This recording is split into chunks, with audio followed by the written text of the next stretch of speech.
అనకాపల్లి జిల్లా Chodavaram sub jail నుంచి తప్పించుకున్న రిమాండ్ ఖైదీలు ఇద్దరిని శనివారం విశాఖలో టాస్క్ ఫోర్స్ పోలీసులు పట్టుకున్నారు. రిమాండ్ ఖైదీలుగా ఉన్న నక్క రవికుమార్, బెజవాడ రాము శుక్రవారం విధుల్లో ఉన్న డిప్యూటీ జైలర్ను సుత్తెతో కొట్టి జైలు నుంచి పరారైన విషయం తెలిసిందే. దీనికి సంబంధించి పోలీసుల దర్యాప్తులో కీలక విషయాలు వెల్లడయ్యాయి.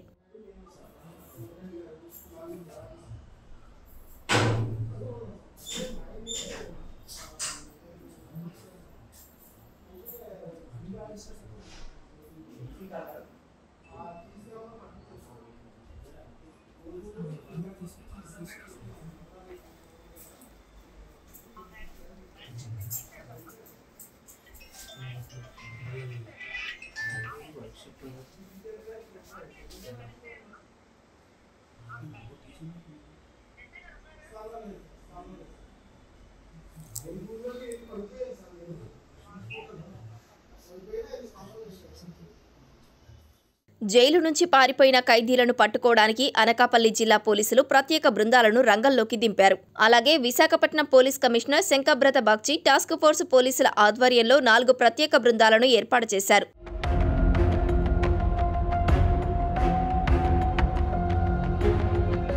అందులో భాగంగా సాయంత్రం 6 గంటల ప్రాంతంలో task force SI Bharat Kumar Raju తన సిబ్బందితో ద్వారకానగర్ ఆర్టీసీ బస్ స్టేషన్ పరిసరాల్లో గాలిస్తుండగా రవికుమార్, రాములు కాంప్లెక్స్ వైపు నుంచి డాబా గార్డెన్ వైపు నడుచుకుంటూ వెళ్లడం గమనించారు. గొల్లలపాల ఎస్బీఐ జంక్షన్ వద్ద చాకచక్యంగా ఇద్దరిని పట్టుకున్నారు. ఇద్దరిని చోడవరం పోలీసులకు అప్పగించారు.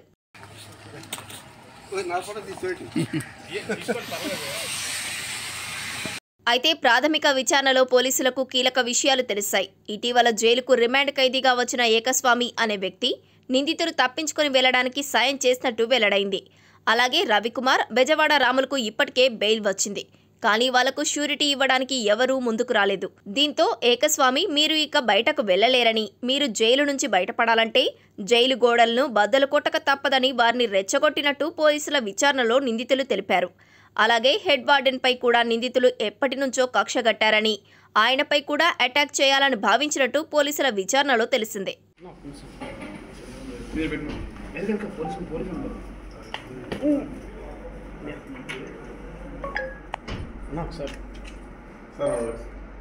అలా నిందితులు డిప్యూటీ జైలర్ను సుత్తెతో కొట్టి తాళాలు తీసుకుని బయటకు వెళ్లారు. అయితే వాళ్లు కొద్దిసేపు నడిచారని, ఆ తర్వాత పరిగెత్తారని, అనంతరం బస్సు పట్టుకుని విశాఖపట్నం చేరుకున్నట్టు పోలీసులు తెలిపారు. అయితే వీరికి బస్సు టికెట్ తీసుకోవడానికి డబ్బులు ఎవరు ఇచ్చారన్నది తెలియాల్సి ఉంది. అలాగే తాళాలు తీసుకుని వెళ్తున్న సమయంలో అక్కడ సెంట్రీ ఎందుకు లేడన్న విషయంపై ఎస్పీ క్లారిటీ ఇవ్వలేదు. ఇవన్నీ పూర్తి విచారణలో తెలుస్తాయని ఎస్పీ తెలిపారు. సంచలనంగా మారిన ఈ కేసును పోలీసులు కేవలం 24 గంటల్లో ఛేదించారు.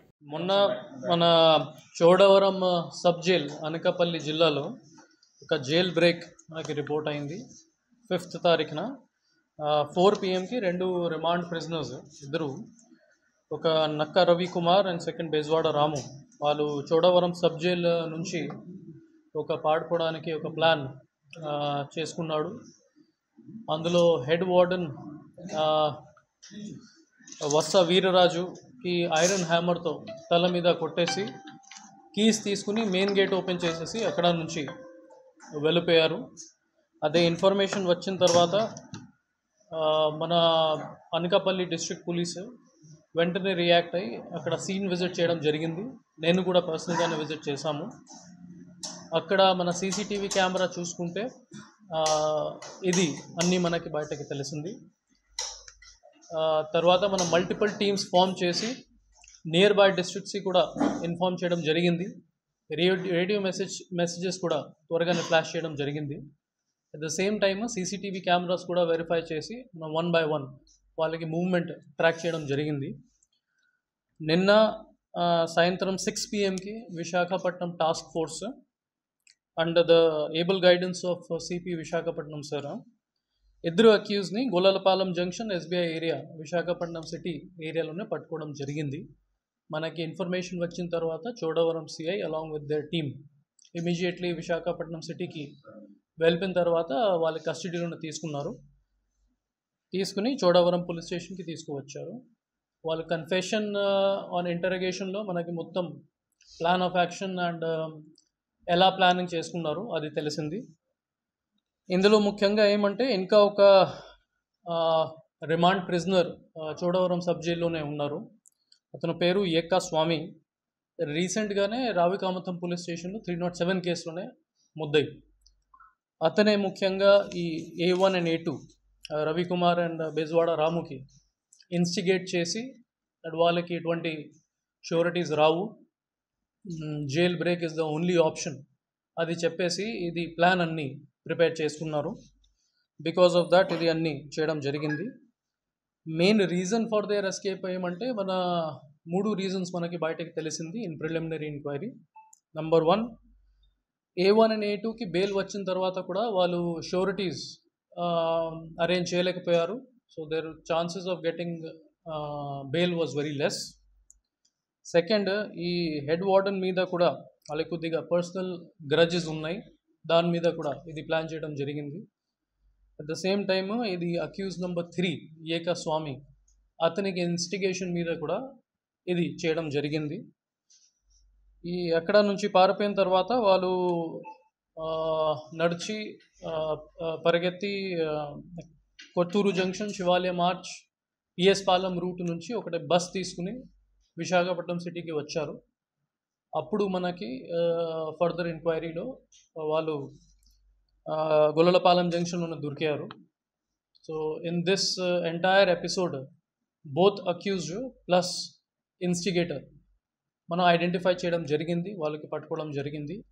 It is a testament to professionalism of Anakapalli district police as well as AP police that ఈ విధంగా కేసెస్లో కూడా మన 24 hours లోపల వాళ్ళకి పట్టుకోవడం జరిగింది.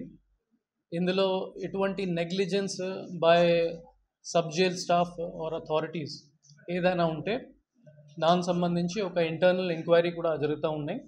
ఈరోజు జైలర్ గారు కూడా మన దగ్గర ఉన్నారు. ఆల్రెడీ రిపోర్ట్ పంపించడం జరిగింది. దాని మీద ఫర్దర్ యాక్షన్, ఫర్దర్ ఇన్పుట్స్ ఏదైనా ఉంటే అప్పుడు మనం మీడియా ఫ్రెండ్స్కి ఇన్ఫార్మ్ చేస్తాము. సో ఫర్ దిస్ అదే అండి, ఏదైనా నెగ్లిజెన్స్ ఉంటే దాని మీద ఇంటర్నల్ ఎంక్వైరీ అవుతుంది యాజ్ పర్ ప్రాసెస్.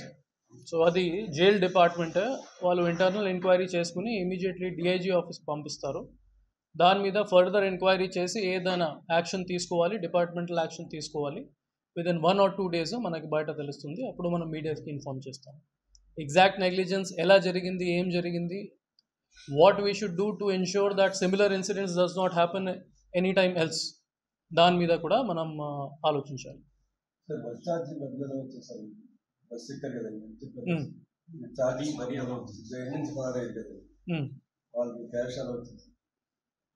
అది కూడా ఇప్పుడే మనం పట్టుకోవడం జరిగింది కాబట్టి అది ప్రస్తుతానికి ప్రిలిమినరీ ఎంక్వైరీలో అది బయటకి రాలేదు. అది వచ్చిన తర్వాత మనం మీడియాకి ఇన్ఫార్మ్ చేస్తాం.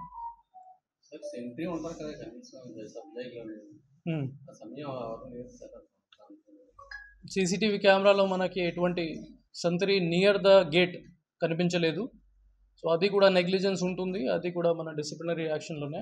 నేను రిక్వెస్ట్ చేసుకుంటున్నాను to the Jailer and to the jail department to go in to details. ఏదైనా నెగ్లిజెన్స్ జరిగింది దాని మీద స్ట్రిక్ట్ యాక్షన్ తీసుకోమని చెప్తున్నాను.